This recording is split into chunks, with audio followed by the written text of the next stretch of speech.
همه چیز به نفع بازار است، ولی بازار قسم حرکت میکنه که اصلا دلش نیست بالا بره. دانه ها داخل صرافی ها کم شده، ترس و طمع کف خود دیده، یعنی که مردم خیلی زیاد ترسیده و حالا مسلما باید بازار بالا بره، ولی بازم بازار بالا نمیره. خبرهای خوب از امریکا بود بر اقتصاد، بازار بالا نرفت. هر آن چیزی که داخل بازار میشه به شکل عجیب و غریب است. مثلا ندیدیم این قسم، در حالی که اینجا چارت میبینین سبز بالانس یا دانه های بیت کوین داخل صرافی ها است، زردم قیمت نشان میده. از اخیر 2023 و جنوری 24 شروع شد که داخل صرافی‌های ارزهای دیجیتال 3.43 میلیون دانه بیت کوین بوده و هر روز به روز کمتر شده و حالا رسیدیم به 2.49 میلیون دانه بیت کوین داخل تمام صرافی‌هایی که داریم. و این بیت کوین ها مشمول عظیم است که ما و شما بیت کوینی که می‌خریم هولدش می‌کنیم، نمی‌خوایم بفروشیم، داخل صرافی‌ها نگاه کردیم و این هم مشمول از جامعه باشه. یعنی که 2.49 میلیون دانه بیت کوین فعلا داخل صرافی‌ها است که اگر 2 سال قبل 3.4 میلیون دانه بیت کوین داخل بازار بوده، ولی فعلا تا 2 سال 1 میلیون دانه بیت کوین داخل صرافی‌ها کشیده شده. 1 میلیون دانه و اینا رفتن به داخل والتایی که سخت افزارهایی که دارن یا نرم افزارها یا یکی که اصلا در هر والت دیگه که اصلا خارج از صرافی‌ها نگهداری میشه و اینجا میبینید نمودار که رو به پایین روان است و قیمت هم بعد از اینکه دانه ها کمتر شده قیمت رو به بالا رفته.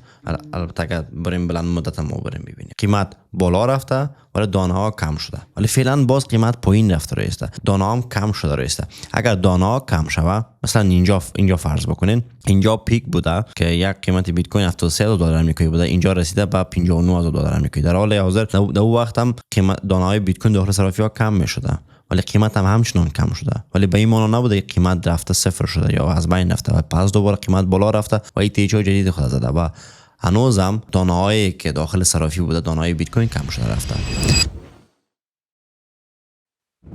البته از همه خوش آمدید میگم شما را به ویدیو جدید ما. اگر دوست داشتین قسم ویدیو را حتما لایک بکنین، حتما در کامنت برام فیدبک بنویسین در مورد کدام استا میخواین که ما معلومات بدیم، چه نوع ویدیوهایی برای شما بسازیم، حتما داخل کامنت بنویسین و هر کامنتی که بیشترین لایک بخوره با ما ویدیو میسازیم یا بیشترین تکرار داشت. من کانال خودتون را سابسکرایب داشته باشین و زنگوله را فشار بدین، حتما ویدیو را لایک بکنین که برای کسای دیگه هم نشان بده. اگه کارا بکنین خیلی زیاد خرسند میشم. ETF بیت کوین میبینیم در 16 دسامبر 210 میلیون دلار بیت کوین سودا شده.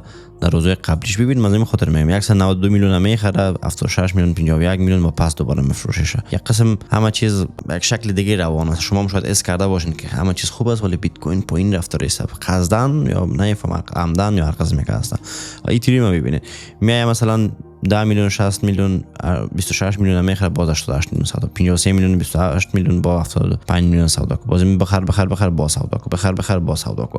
اصلا نمیفهم خب یا فروشنده صحیح باشین یا صحیح خریدار باشین. مایکل سلر او خریدار است، این میفروشه. یک کارای عجیب و غریب داخل بازار جریان داره که مثلا ندیدیم تا بالا قسم کارا را و به نظر من که بیت کوین پس دوباره راه خود پیدا میکنه. حالا اگر از نظر تحلیل تکنیکال ببینیم بیت کوین خیلی هم جذاب نیست.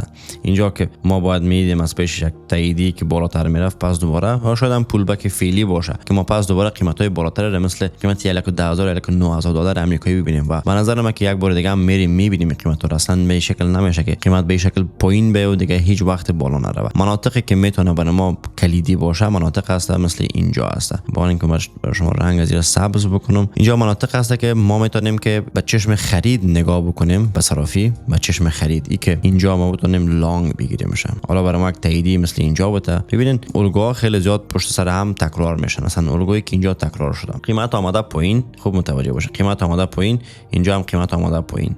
بعد از اینکه پایین چندین روز بوده یک پول بک بازار زده، دو کندل سبز، یک کندل دو کندل بالا رفته، اینجا هم یک کندل دو کندل سبز قیمت بالا رفته، باز دوباره آمده کف قبلی خود شکستان رو پایین، این که نشان میده که روند نزولی شده و همگی فروشنده باشه. اینجا آمده دو کندل سرخ دیگه و کندل سیومی سبز بوده.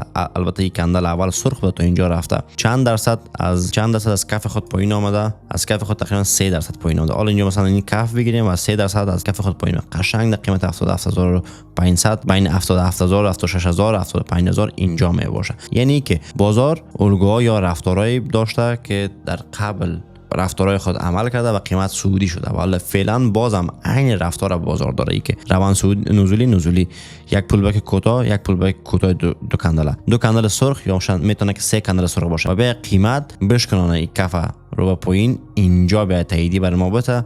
بعدش دوباره 1 2 3 کندل اینجا شکستانده شد رو به بالا با یک کندل قوی که اینجا هست. بعدش هم اینجا به شکستانده شد با یک کندل قوی که مثلا اینجا یکی میشن 2 دانه 3 دانه به اینجا بشکنانه. بعدش میتونی که متوجه شوی که قیمت میتونه که قبل این جایی که برسه قیمت $10,000 آمریکایی باشه و بعدش هم بتونن که ایتی چه بزنیم. البته بستگی به جنگا داره، بستگی به امریکا داره که چی خواد کرد. ولی بازم ایده است که من فعلا دارم، این تحلیل است که من فعلا دارم از ارزهای دیجیتال، خصوصا بیت کوین دارم و اتریوم همچنان الگوهای حرکتیشان یکسان است. اگر اینجا ببینیم روندش افتضاح است، رو به پایین روان است و میگه چیزایی که برش تحلیل کردیم فعلا جوابده نیست و بازار به شکل رفتار کرده است که اصلا کسی پیش بینی از بازار نمیتونه کرده و همین خوبی بازار است، کس نمیتونه پیش بینی کنه. حتی بعضی والیتا بود که از بچه ترامپ است گفته بودن، حتی او هم لیکوید شد چندین بار، 2-3 بار برد به خاطر خبرهای خوب از طرف پدر آمد و در بارهای دیگه همیشه وقت باخت. اگر اتریوم ببینیم عین شکل اینجا یک سر و شانه یا کلاسیک اگر ببینیم یک شانه مثلا یک سر و اینجا اگر شانه دیگه را تشکیل بده قشنگ قیمت میاد تا کجا؟ قشنگ قیمت میاد تا به اینجا $1,500 آمریکایی. اینجا بیا من زیادتر اتریوم میخرم، من نمیترسم از اتریوم که حالا اتریوم میره صفر میشه یا هر چیز دیگه شوه، یا این که بیا قیمت از اینجا شروع بکنه و بالا رفتن. قیمت های را مثلا بیایم ببینیم، قیمت های $4,000 آمریکایی رو ببینیم که به نظر من یک چیز نیست که ما بگیم که نه نمیشه، امکان نداره، امکان داره. فقط گفتم که روندهای قبلی همچنان به این شکل بوده. روند پشت سر هم بالا ببینیم، بریم داخل خود اتریوم، داخل صرافی‌ها بریم ببینیم. روند اتریوم مثل روند بیت کوین نمیده. روند بیت کوین همیشه وقت کندلا کرش سرخ یک دفعه پایین ولی داخل اینجا پول بک های خودم داشته، یعنی رفت آمد خود داشته. حالا اینجا هم ببینیم پول بک هایی که همچو اینجا بوده تا این فریم هفته‌وار اینجا هم دیدیم و اینجا پول بک های دیدیم. اینجا شروع شده روند سعودی که بعد از یک افت نزولی چندین درصد 40-50-60%، بعدش دوباره بازار شروع کرد رو بالا رفته. ولی فعلا هم همچون اگر ببینیم حالا به نظر شما چند درصد اینجا پایین آمده باشه؟ چند درصد؟ 64% دیگر هم اینجا بگیریم 64% میشه، مثلا 64-65% بگیریم میشه قیمت های $1,700 آمریکایی هر واحد اتریوم شوه. 1,700 که میتونیم مناطق را برش رسم بکنیم مثل اینجا و مثل اینجا، مثلا دو منطقه‌ای که اتریوم ما باید بخریم اگر روندش یک دفعه نزولی میشه. حالا الگوهای دیگه که داخل اتریوم ببینیم اینجا هست، مثلا روند آمده به این شکل، ببینین چقدر با هم خانی دارن.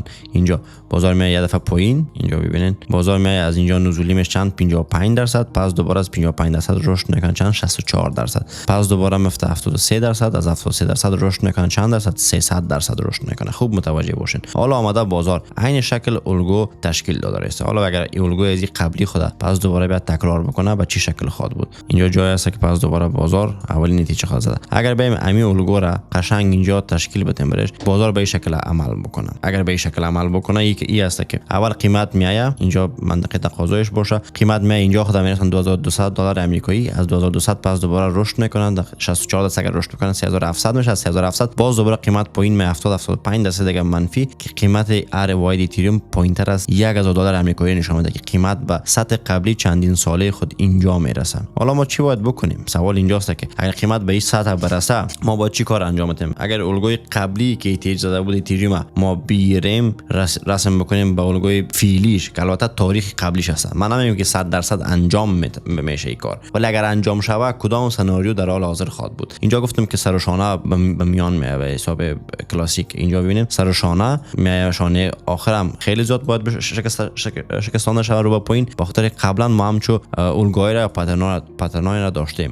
حالا اول اتریوم میاد پایین یا میره $4,000 $5,000 آمریکایی میبینه، هیچ کس نمیفهمه، منتظر کندلات تاییدی میباشیم. هر کس هم گفت که من 100% میفهم قیمت بیت کوین یا اتریوم بالا پایین میاد، از او بگریزین که به خاطر کس نمیفهمه کدام طرف میره. اگر تاریخ اتریوم تکرار شوه هر واحد اتریوم $950 آمریکایی خود دیدیم و اینجا من چشم بسته خود خریدم که پس دوباره قیمت می اتریوم میاد 400-500% میتونم که از اتریوم ما فایده خود بگیرم و این کار است که حتما 100% انجام خود دادم. اگر هم اتریوم رفت و قیمت $4,000 $5,000 آمریکایی اینجا رسید یا مثلا فرض بکنید ایتیش جدید زد، کار اصلی است که ما سیو سود میکنم و اسطای خودم میفروشم برای حال حاضر. حالا فرض بکنیم که ایتریوم رفت و قیمت ایتیج خود زد اینجا، حالا باید اقتصاد ببینیم که بازار به کدام سطح خواهان است، یعنی روان میشه، بعدش ما بریم فروشنده باشیم یا خرید. ولی تصمیم این است که اگه ایتریوم که اینجا خریدیم من اینجا سیو سود بکنم دیگه برای چند مدت از بازار، برایم که آخرین لگای حرکتی سعودی بازار خواهد بود اگر هر پول بک رو بالا بازار میزنه.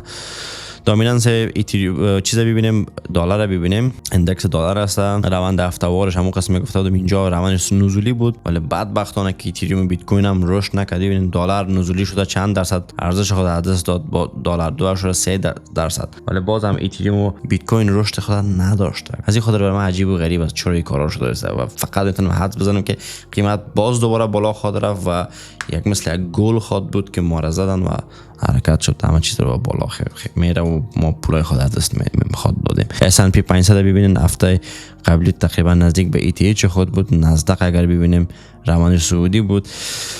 والا همه چیز امکان پذیر است، فقط باید متوجه باشین. مناطقی که براتون رسم کردیم قیمت 74000 76000 حتما اسکرین شات بگیرین، از اینجا اسکرین شات بگیرین که یادتون باشه صرافیاتون الارت بانن، الارت یا الارت یا این که هر قسم دیگه است اونجا بگذارین که قیمت به اونجا رسید متوجه باشین، یا ویدیوهای ما حتما تماشا بکنین که هر وقتی که میمونم میبینیم که خودتون داخل تریدینگ ویو برین ببینین. این مناطق وقتی قیمت رسید به نظر من موقعیت خوب خرید است، ما باید یک پله خرید بزنیم تا اینکه بفروشیم. اگر قیمت هم بالا رفت که ما اینجا خریدیم، قیمت های بالا باز دوباره سیو سود میکنیم، یعنی نصف پول ما خریدیم نصف پول مونده.